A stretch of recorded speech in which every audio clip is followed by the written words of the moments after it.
Hey there and welcome back to NBA 2K17. My name is Pete and today we complete the first year of NBA 2K17's MyGM or MyLeague mode with the Washington Wizards.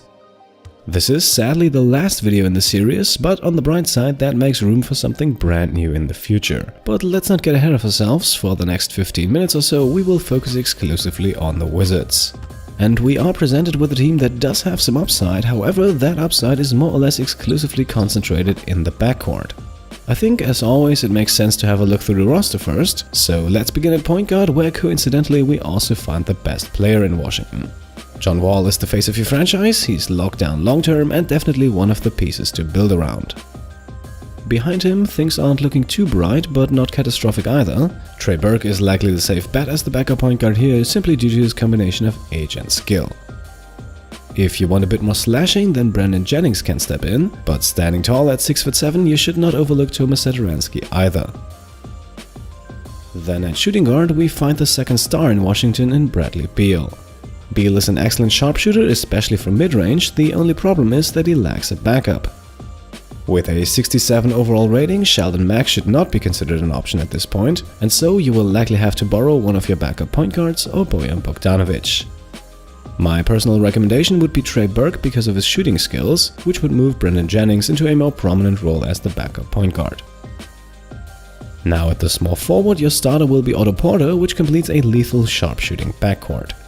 Behind Porter, your go-to option off the bench will then likely be Bojan Bogdanovic, although you might want to give minutes to Kelly Oubre as well. If that is the case, then I would strongly advise you to not move Oubre to the power forward, because even though that is listed as a secondary position, his rating will drop significantly there. Instead, at least in 2K, both Oubre and Bogdanovic work as shooting guards as well, and with your backup situation there a bit unclear to begin with, that is likely the easier choice. Now we get to the power forward, where Markieff Morris is your starter, backed up by Chris McCullough. Morris has some solid size and good inside scoring skills, so he will be serviceable down low. The question is whether or not the same can be said about McCullough. To be honest, to start the season I would leave both McCullough and Ochefu out of the rotation and instead use either Otto Porter as a stretch 4 or bring one of your centers as the backup of the bench. And those centers actually form a solid although rather expensive unit. Marcin Gortat is likely going to start and either Mahinmi or Smith can back him up. Depending on how you structure your rotation, you can find minutes for all three of them or leave one of your big men out of the rotation. And so our roster overview shows us a lot of potential on the wings, with some solid but aging pieces down low, and with a few holes off the bench here and there, especially at the shooting guard and power forward. Now the list of expiring contracts in Washington is rather short, but it includes one of your most important players in Otto Porter. If you cannot sign him to a contract extension, Otto Porter will become a restricted free agent after the season, and you should be ready to pay him a bit more than just his qualifying offer. Bojan Bogdanovic and Trey Burke will both also become restricted free agents, and so with the option to match offer sheets for all three, and with bird rights on Porter and Bogdanovic, free agency is something you shouldn't worry too much about. For the sake of completion, Brandon Jennings also comes off the books and cannot be re-signed, but bringing him or a comparable player back in free agency shouldn't be much of a challenge. Now, speaking of free agency, it might be interesting to know exactly how much money you have available for that, and so let's have a look at the Wizards' cap situation. This season they are above the salary cap but not in the luxury tax. For next season they have about $6.5 million available, however not factored in our potential contract extensions for Porter and Bogdanovic, as well as the team options of Kelly Oubre, Chris McCullough, Daniel Ochefu and Sheldon Mack.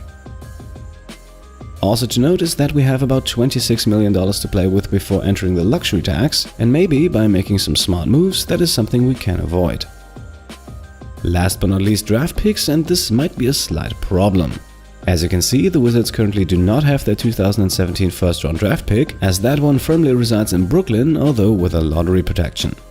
So should the Wizards fall into the lottery, they will also get their pick back, while outside of the lottery they will give up the rights to Brooklyn. Apart from that, the Wizards have all of the first rounders, although keep in mind that the 2018 pick is of course the protection backup for the 2017 one. And so let us now look a bit more into the potential problems in Washington, and we can do that in our 3 key questions that need to be answered before going into year 1 with the Wizards. Question number 1, who will be part of your bench lineup?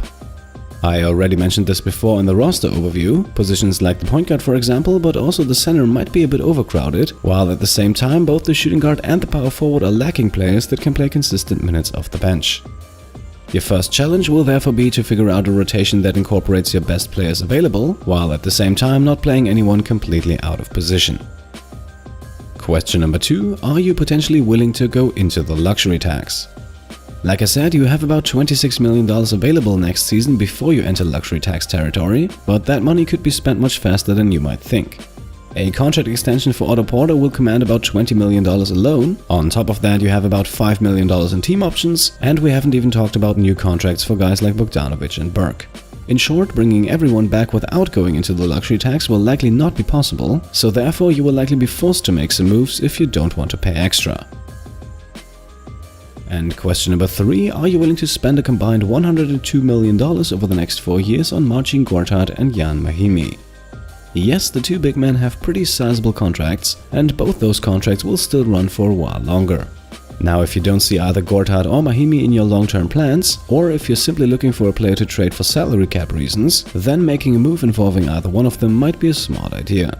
On the other hand, your rotation is rather thin down low, and you might decide to play either one of them at the power forward where you definitely need some personnel, which then of course makes the decision for a trade a lot harder. And now one last thing before we then finally get into our moves, let's have a look at those players that I would consider untradeable in Washington. And the list is rather short here, it only includes John Wall, Bradley Beal and Otto Porter. The rest of your core is getting a bit too old to be truly untouchable, while the other young guys are simply not good enough to not be moved for the right offer. And that now brings us to our very first move, because in move number 1 we are going to trade either Marcin, Gortat or Mahinmi. Now, if you followed the series for a while, I think you saw this coming. I am personally not a huge fan of paying large salaries for bench players. And yes, Mahinmi is the obvious first choice to be traded in this scenario, but a case can also be made for Gortat. Now, Mahinmi's contract is the larger one and it also goes for 1 year longer. On top of that, Mahinmi is 4 rating points worse than Gortat, but Mahinmi is also 3 years younger and a better defender. Gortat, on the other hand, is definitely much closer to being a starting caliber player than Mahinmi is, but his $38 million contract will get him paid until he's 35, an age at which you might not really be willing to pay him $13 million a year. Now, of course, for this trade to work at all, you would first need to figure out a rotation that makes one of them obsolete, a rotation, for example, that features Otto Porter as the backup power forward. Still, even then, the move is not entirely risk-free, as another injury to one of your centers would leave you stretched pretty thin. Still, in my opinion, getting one of those contracts off the books is well worth it. It is actually possible to trade both of them, get a quality center in return and save some money in the process, but I have my doubts the Bulls would be willing to acquire over $100 million in salary for Rajon Rondo and Robin Lopez. If you want to move Gortat and simply want to save some cash in the process, then you could ship him off to Miami for the expiring contracts of Udonis Haslem and Wayne Ellington, although I'm not quite sure how happy Gortat will be playing backup behind Whiteside. Alternatively, for Gortat straight up, you could acquire Monte Ellis from the Pacers, who would, for a slightly reduced salary, give you some much needed backup power at the shooting guard. All in all though, I personally think that moving Mahinmi is the better choice. Losing Gortat would definitely worsen your rotation, while Mahinmi could easily be replaced by Jason Smith. Also, the additional money saved could be well worth it down the line. The Monte Ellis trade is once again available here, but for my taste the price for Ellis is just too high. If you strictly want to save some cap space, then you could trade Mahinmi and McCullough to the Boston Celtics for a package of the expiring contracts of Tyler Zeller and Jonas Jerebko, a trade that would conveniently also eliminate the risk of your big man rotation crumbling should anyone get injured. Giving up a young prospect in McCullough is something you might not be comfortable doing though. Now, the trade I eventually went with might look a bit strange at first, but let me explain. The Kings trade Aaron Aflalo to Washington in exchange for Mahinmi, an unprotected first rounder in 2019, as well as second round draft picks in 2017 and 18. The Wizards profit by getting rid of Mahinmi's contract, while at the same time, at least for 1 year, they fill the hole at shooting guard. Now, looking at the Kings roster, you might rightfully ask why they would want to acquire another center, and the honest answer to that is they probably don't. What they are after, however, is draft picks, and taking on an uncomfortable contract for 3 of them, that might just barely be acceptable. The Kings will be a struggling franchise for the next few seasons, and so Mahinmi's contract should probably not ruin their championship dreams. And so we add Aaron Aflalo to the team, at least for one season, and proceed with move number 2. Move number 2, re-sign Trey Burke, but do not offer a contract extension to either Otto Porter or Bojan Bogdanovic. This is very important to keep your financial flexibility as high as possible, and it will likely also save you some money. Now, to begin with, Porter will likely not be willing to sign an extension with you anyway. Bogdanovic and Burke, on the other hand, are most of the time very willing to extend their contracts, and at least with Bogdanovic it is very tempting to do so. What is easily forgotten about that, however, is the fact that Bogdanovic will only become a restricted free agent. And since he's not exactly a star-caliber player, it is rather unlikely that another team will actually make him an offer. That means it is pretty safe to say that you'll be able to bring back Bogdanovic on his qualifying offer, and the salary for that will be a lot less than what he demands for an extension. Now, you can still sign him to a longer-term extension in free agency, and that might actually be a smart move looking forward, but at this point it will only freeze cap space you will otherwise be able to spend on someone else.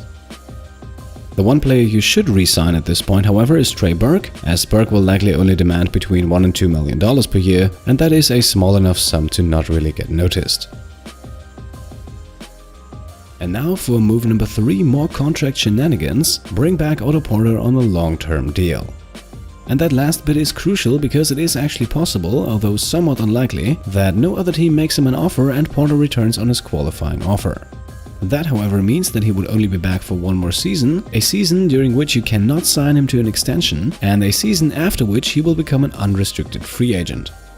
So, with Otto Porter and probably also with Bogdanovic, here is what I would do. First of all, extend both of them their qualifying offers and then wait. If someone makes them an offer, see if that is an offer you simply want to match or an offer that you actually want to overbid. For example, let's say someone makes Otto Porter an offer for only 2 years, that is an offer you likely don't want to match, but instead counter it with an offer of 4 or 5 years. So always keep an eye on that while you progress through free agency day by day. The crucial day is then the last day of free agency. I've had it happen on multiple occasions that nobody actually made Porter an offer, and so he just came back on his qualifying offer for 1 more year. That is something you want to avoid, so if by the end of free agency no other team has made him an offer, then you will likely have to do so yourself. The same is true for Bogdanovic, who will very likely not receive an offer for you to match, so if you want to have him back for more than 1 season with some certainty, then you can now offer him a longer-term contract. Now, if like me, you traded Mahinmi for an expiring contract and also accepted the team options of Oubre and McCullough, then you should somewhat comfortably be able to spend about $3 to $5 million more on other free agents without the risk of going into the luxury tax. That should be enough to sign maybe an aging veteran for the shooting guard position, or sign a rookie if you still have your first-round pick. All in all, in your first year with the Wizards, you will likely not make a huge splash. If you manage to bring back Otto Porter and Bojan Bogdanovic while at the same time avoiding the luxury tax, then I would already consider that a success.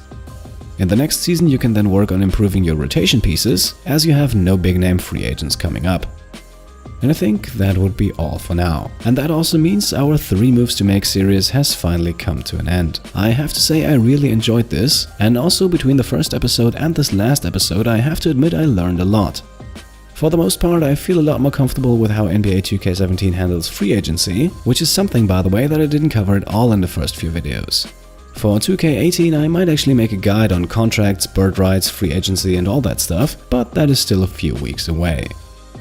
For now, I can honestly say that I hope you enjoyed the series. If you did, feel free to leave a thumbs up, and I hope you stick around until 2K18 releases. Maybe check out my Mass Effect or some Sunday series in the meantime, or if you just have a few questions for your MyGM or MyLeague playthrough, then feel free to leave them down below in the comments. And now, for the final time in this series, I can say thank you all for watching, and I'll see you next time. Cheers!